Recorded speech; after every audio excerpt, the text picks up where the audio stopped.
Hey guys, for today's video, after office nga, idadaan muna ako dito sa Grand. Bale, hindi mo na kami magsasabay ni Mamaya sa paglakad papuntang MCU. May iwan pala ako dito kasi may bibilhin ako sa may supermarket. Bale, nakisuyo pala yung pinsan ko na bilhan ko siya ng mga sinend niya sa akin. Dahil may kawork nga siya na babalik ulit doon sa kanila. Linggo pa dapat ako bibili kaso nga lang umulan kaya hindi na ako tumuloy. Sabi ko nga isa Tuesday night na lang ako bibili kasi sa Monday is pupunta akong airport. Kumuha pala ako ng basket para mamaya hindi ako mahirapan sa paghawak. Kunti lang din naman ang bibilhin ko at di ko sure kung nandito lahat yung hinahanap ko. Bali, may note pala ako sa cellphone ko kung anong bibilihin ko para mamaya is madali na lang. Ang nakuha nakita is tong Bear Brand. Siyempre, ang pipiliin natin yung makakasave pa tayo. At tulad nito is discounted siya. Makakasave ka daw ng 20 pesos.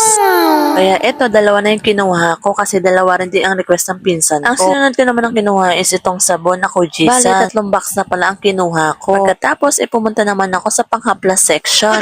Kumuha pala ako ng 2 Efficacent Extreme at 2 Omega Painkiller. Kasi nga guys, sa ibang bansa is mahirap tong hanapin. At for sure, kailangan natin to sa pang-araw-araw dahil nagtatrabaho tayo. Hindi maiwasan sumakit ang ating katawan, pati ang ating mga kasukasuhan. Kaya siguro nagpabili yung pinsan ko neto. Bale, yan lang pala yung nabili ko dito kasi yan lang yung nakita ko. Bale, yung iba is hindi available dito. Kaya eto, pumila na ako dito sa may cashier. Medyo mahaba-haba na rin pala yung pila. Pero mabilis din naman, kaya natapos din naman agad ako. After nga yan, ilumipat naman ako sa may Pure Gold. Itatry ko nga pala dito yung mga hindi ko pa nabili. Available doon sa may SM Supermarket. Bali, kumuha pa nga ulit ako ng basket dyan. Pero ang ending, binalik ko din kasi nga konti lang din yung nabili ko. Kasi nga hindi rin pala available dito. Bali, itong tender care pala is binalik ko rin kasi nga medyo malaki. At medyo maliit lang pala yung request ng pinsan ko. Bali, nabili ko lang pala dito sa Pure Gold is yung body scrub na gloves. O, diba, may pa basket pa ako. Yun lang pala ang bibilhin ko.